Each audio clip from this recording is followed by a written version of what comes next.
Thanks for joining us in this optimization workflow.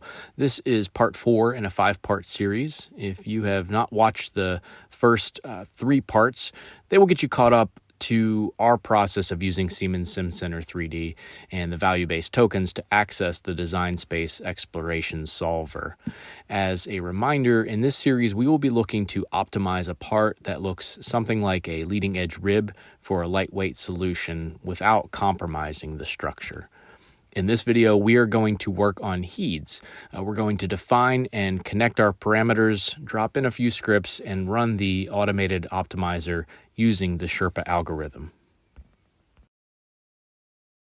I don't know if you can see this down here, but the add-in is literally called Heads MDA, Heads Multidisciplinary Optimization.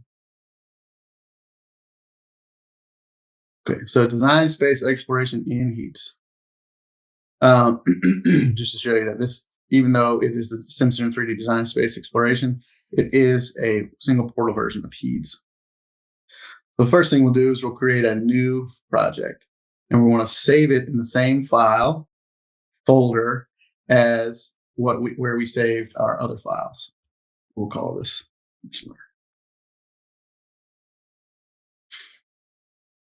All right. So we'll go to our desktop. Let's just make sure everything we have. So we have our PRT file, our FIM file, SIM file, and now our Heads file, and our solution files in our directory. So the only other thing we need to do is we need to copy these into our directory, that script that we're looking for. This is not required to run the solution, but since we're modifying materials using text strings, that's the only reason that they're required. All right, so the first thing we do is add the input files. We'll go to our files, add input files, and we're going to select our user-defined function, what we want to reference it, and then our simulation file. Those will be our input files. And this process is going to load the file. When it's loading it, it's really reading it.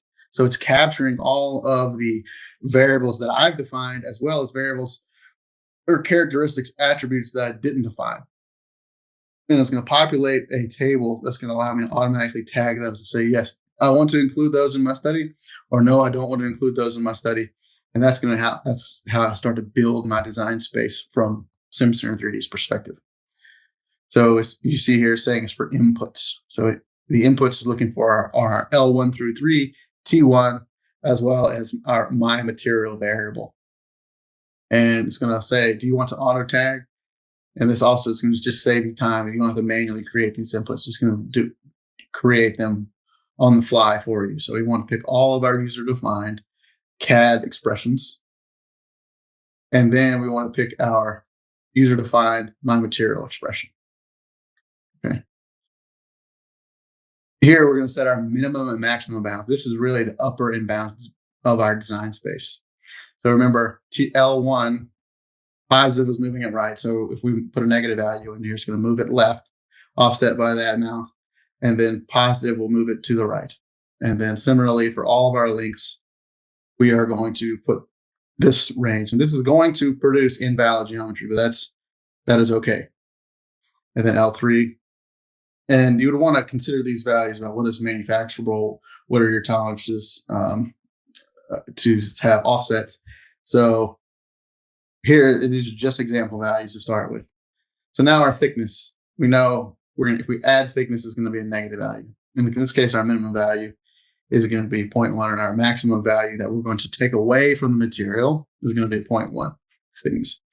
And we'll change this from my material in just a second. Okay, so those are our inputs. Now our outputs. What do we care about? Well, we care about element stress.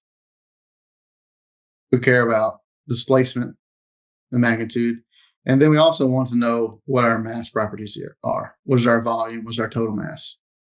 Okay, and we'll finish. All right, so our input files are set up, our output files are set up. Now we need to set up how are they going to run that journal file? Well, first we need to say what function am I going to use? Well, it's that user-defined function. I just want to change that one material value. Okay. Now, when do I want it to be done? I want it to be done right before I solve, and I want to run the script that calls this user-defined function. Okay, so those two are linked now. So we're defining it, and then we're saying run it now. Okay. So next we'll go review our parameters. We've got responses and variables. All right, my material is something we need to address. So this can't be continuous. It is going to be a discrete set. Okay, a discrete set, you can say it can only be these three. I'm sorry. It can only be these three values. So we'll create a set and we can import it from a file. And it's asking for CSV text, but it can be other things. So I've set up a names file that's just going to pre-populate those to make sure that I'm make the spelling correct. So these are our three names that match our local materials. And we hit OK. So now these are the only three values that can be assigned to my material value. Otherwise, a continuous variable is going to select any number between negative 0.1 and 1. And we can set some controls on that. So in this, we can say between negative 0.1 and 0.1, increment 2 thousandths every time.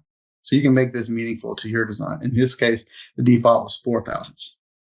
Okay. So now our responses, we need to make a few changes here. Our masses, total masses, change, displacement, and elemental stress. We want to add a new response, which is going to be density. And then we're going to add another one for weight. So these responses can be formula based.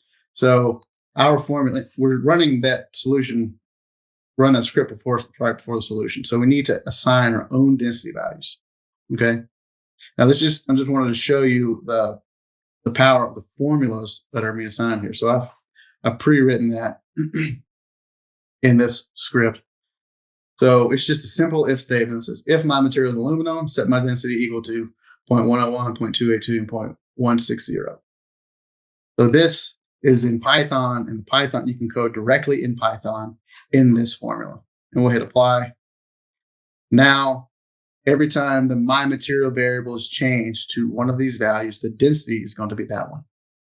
And then our weight, we'll set it equal to a formula, and we're going to set it to our response value, volume, times our density, and apply.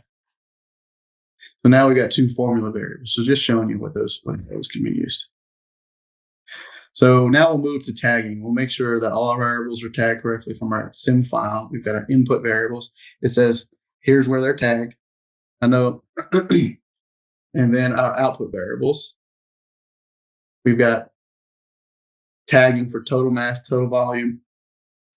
And we want to make sure that our filters for total displacement. So how are we going to say, get the maximum overall displacement? So I want the absolute max for all nodes. Okay. And our stress, similarly, we want the absolute max for all meso stress at the element centroid for all elements. And we're going to update that. All right. So what we've done now is we've defined our inputs, our outputs, the scope of our design space, and then we've created tags for where the inputs and output files and how they're interactive. So now, what are we searching for? So that's going to be our objective. Okay.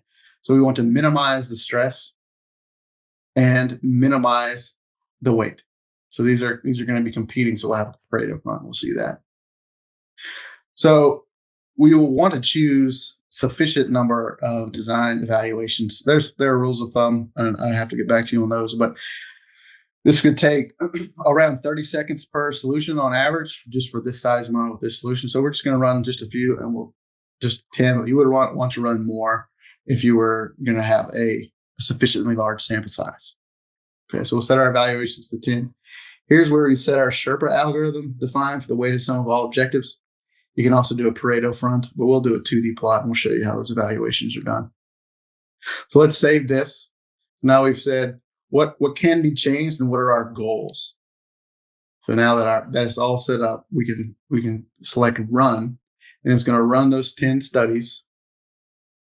And it's launching SimCim 3D in the background, importing geometry, changing it, meshing it, loading it, solving it, and then capturing those results. And it's doing that in this HEEDS directory, or it's going to write out these design files. And I said keep all of the input files. So now it's created a new local directory. That's my geometry, FEM, and sim file, and it's going to run the solution and capture the result, and then it's going to create these plots over here.